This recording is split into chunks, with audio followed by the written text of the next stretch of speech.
ये कहानी है भरत निवास की, जहाँ पर विनाशी अपने बेटे साहिल के साथ रहा करती थी। विनाशी का जैसा नाम था वैसा ही उसका काम था। ऐसे ही एक दिन विनाशी अपनी एक सहेली क्रांति के घर जाती है और क्रांति से बोलती है, क्रांति बहन, देख तो आज तेरे घर पर कौन आया है। ओफो, कौन आ गया? अरे विनाशी बहन, आओ आओ, यहाँ कैसे आना हुआ? भगवान झूठ ना बुलाए, लेकिन सच बताओ तो आज तुम्हारी याद आई तो मैं यहाँ चली आई। सोचा कि तुमसे मिल लूं, काफी समय हो गया है तुमसे मिले हुए, इसलिए मैं यहाँ पर आ गई। आई होगी खुद के काम के लिए, वरना यहाँ ये आ ही नहीं सकती। अच्छा किया जो तू यहाँ आ गई। वैसे भी हमें मिले हुए काफी समय हो गया था। अरे क्रांति, मैं क्या सोच रही थी कि आज हम दोनों मिले हैं, क्यों ना हम वैशाली को भी यहीं बुला ले। अब हम तीनों इतने अच्छे दोस्त हैं और हमें बार बार मिलने का मौका तो मिलता नहीं है, इसलिए अगर तुझे बुरा ना लगे तो मैं उसे भी यहीं बुला लूं। विनाशी बहन, वैसे तेरा कहना बिल्कुल सही है, लेकिन मुझे नहीं लगता कि वो आएगी। क्यों भाई, वो क्यों नहीं आएगी? अरे भला हम तीनों इतने अच्छे दोस्त ठहरे, वो हमको मना कर ही नहीं सकती। दोस्त तो हम अच्छे हैं, लेकिन विनाशी बहन, तूने उसके घर का सुना नहीं है क्या? बेचारी अपने घर से परेशान हो रखी है। जब से उसकी बहू आई है उसने उसको अपनी उंगली पर नचा रखा है। क्या बात कर रही है? सच में ऐसा है क्या? भगवान झूठ ना बुलाए। खैर, उसके साथ जो हो रहा है वो सही ही हो रहा है। क्यों भाई, ऐसा क्यों बोल रही है तू? भगवान झूठ ना बुलाए। देखा नहीं था जब उसकी पड़ोसन की बहू अपनी सास पर जुल्म करती थी तो कैसे बोलती थी कि मैं तो ऐसी बहू लाऊंगी जो दब कर रहे।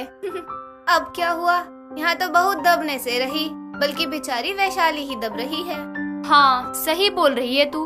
खैर, हमें क्या करना बहन, हमें अपना घर देखना चाहिए। हाँ, वैसे तुझे एक बात पता है, एक बार मुझे वो बाजार में मिली थी, बोल रही थी कि मैं अपनी बहू से तो बहुत खुश हूँ, लेकिन क्रांति बेचारी वो बहुत दुखी है। भगवान झूठ ना बुलाए, लेकिन देखने में तो तू बहुत खुश लग रही है अपनी बहू के साथ। अब वो, हाँ बिल्कुल, मैं अपनी बहू के साथ बहुत खुश हूँ। इस वैशाली को मैंने मना किया था कि विनाशी को कुछ बताने के लिए, लेकिन ये नहीं मानी। इसने उसको सब बता दिया। अब ये अपने नाम की तरह हर जगह मेरी बदनामी करेगी, चुगली करेगी, मेरे नाम का विनाश करके ही मानेगी ये चुगलखोर कहेगी। क्या हुआ क्रांति, क्या सोच रही है तू? वो मैं तुझे एक बात बोलना चाह रही थी।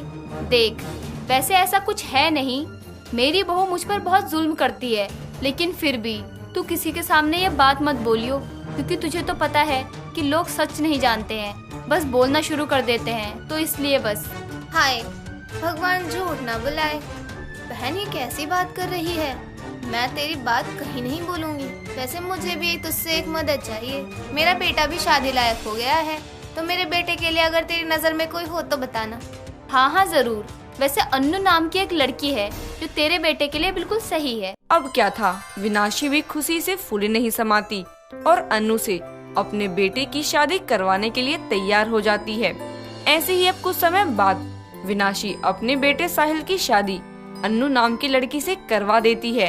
अन्नू भी अब अपने घर की सारी जिम्मेदारियों को काफी अच्छे से संभाल लेती है। और ऐसे ही अब एक दिन, बहू, ओ बहू, चाय दे दे, बहुत समय हो गया है। हे भगवान, सुबह की चाय ये दोपहर में देती है, दोपहर का खाना शाम को देती है। भगवान झूठ ना बुलाए, न जाने मैंने क्यों क्रांति की बातों में आकर अपने बेटे की शादी इससे करवा दी। ये ना तो मुझे सही समय पर खाना देती है और ना ही चाय। मम्मी जी, आप ऐसा क्यों बोल रही हैं? बस आज ही तो लेट हुआ है, और वैसे भी अभी देर नहीं हो रही है, बल्कि अभी सुबह के 10 बजे हैं। हाय राम, तो तू अब कहना क्या चाहती है कि मैं अब तेरे टाइम टेबल से चलूं? भगवान झूठ ना बुलाए, लेकिन मेरे तो कर्म ही फूट गए हैं। अपनी माँ की आवाज सुनकर साहिल हॉल में आता है और अपनी माँ को ऐसे देख अपनी माँ से बोलता है, माँ क्या हुआ, आप सुबह सुबह इस तरह क्यों चिल्ला रही हो? बेटा देख रहा है कितनी लेट चाय दी है इसने। अरे यही हाल रहा तो मैं भूखी मर जाऊंगी। माँ ऐसे क्यों कह रही हो आप? अरे सुबह के 10 ही तो बज रहे हैं, क्या हुआ अगर आज थोड़ा लेट हो गया? आज तो वैसे भी संडे है, चिल करो यार। भगवान झूठ ना बुलाए, मेरा बेटा तो अब मेरा रहा ही नहीं, ये तो अपनी बहू के पल्ले से बंधा हुआ है। माँ जी, आज माफ कर दो, मैं आगे से ऐसा नहीं करूँगी। इस तरह अब अन्नू वहाँ से चली जाती है और अब ऐसे ही समय गुजरता है। अन्नू अपनी सास की खूब देखभाल करती थी, लेकिन फिर भी विनाशी अपनी बहू की तारीफ कभी भी नहीं करती थी, बल्कि हर जगह अपनी बहू की चुगली करती थी। ऐसे ही एक दिन अन्नू और विनाशी मार्केट जाती हैं। एक तरफ तो अन्नू घर का सामान लेती है, तो वहीं दूसरी तरफ विनाशी की पुराने दोस्त वैशाली मिल जाती है। वैशाली और विनाशी एक दूसरे को देख बहुत खुश होते हैं और दोनों एक दूसरे को गले लगा लेते हैं। अब क्या था, वैशाली विनाशी से अपने दुखों को बांटती है, या यूं कहें कि अपनी बहू की चुगली करती है। और विनाशी का हाल समाचार पूछते हुए वैशाली बोलती है, विनाशी बहन, तू बता अपने हाल, कैसी है तू? और उससे भी बड़ी बात, तेरी बहू कैसी है? भगवान झूठ ना बुलाए, पर क्या बताऊं बहन, सभी का तो बस सुना ही था, लेकिन जब खुद की बहू आई तब पता चला बहू का कहर क्या होता है। सच में बहू लाने से तो अच्छा होता कि मैं अपने बेटे को कुंवारा ही रखती। पर क्यों विनाशी, तू ऐसे क्यों बोल रही है? अरे बहन, तुझे पता नहीं है, मेरी बहू तो मुझे खाने को तरसा देती है। सुबह की चाय 1000 बार मांगनी पड़ती है, तब जाके दोपहर में चाय मिलती है, और दोपहर का खाना शाम को देती है। बहन, मैं तो बहुत दुखी हूँ अपनी बहू से। अरे बाबा, ये तेरे ही घर की नहीं बल्कि हर घर की कहानी है। यहाँ तू परेशान है और वहाँ मैं और क्रांति अपने घर में बहुत परेशान है। हाँ बहन, सही बोल रही हो तुम। पता नहीं कब हम लोगों को बहुओं से छुटकारा मिलेगा। वैशाली और विनाशी बात कर रहे थे और उनकी ये बात बेचारी अन्नू सुन लेती है। ये सुनने के बाद उसको बहुत बुरा लगता है, लेकिन वो उसको कुछ नहीं बोलती। तो वहीं दूसरी तरफ ये सारी चीजें पास खड़ी कार में बैठा साहिल सुन लेता है। ये सुनने के बाद तो अब साहिल को भी बुरा लगता है और वो कार में बैठे खुद से बोलता है, माँ के लिए चाहे अनु कितना भी कर ले, लेकिन माँ अपनी आदतों से बाज नहीं आएंगी। उनकी ये चुगली करने की आदत कभी नहीं जाएगी, पर मैं भी कुछ नहीं कर सकता ना, मेरी माँ है वो। इस तरह अब साहिल उदास होकर अपने घर चला जाता है और कुछ देर बाद अन्नू और विनाशी भी अपने घर आती हैं, जहां विनाशी अपने बेटे को घर पर देख अपने बेटे के पास जाते हुए अपनी बहू से बोलती है, बहू, मैं जरा अपने बेटे के पास जा रही हूँ, जब तक तू चाय बना कर ले आ, मुझे चाय पीने का मन कर रहा है। जी मम्मी जी।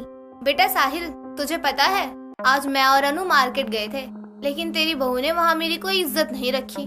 भगवान झूठ ना बुलाए, तुझे पता है मेरी दोस्त वहाँ पर मिली थी, लेकिन इसने उनको नमस्ते नहीं किया, ना ही पैर छुए, और मेरी दोस्तों के सामने बदतमीजी से कहा कि घर चलो मम्मी। अच्छा माँ, उसने ऐसा बोला आपको? हाँ बेटा, उसने मुझे ऐसा ही बोला था। पर मम्मी जी, मैंने ऐसा कब कहा, और मैंने बदतमीजी से कब आपको उल्टा बोला है?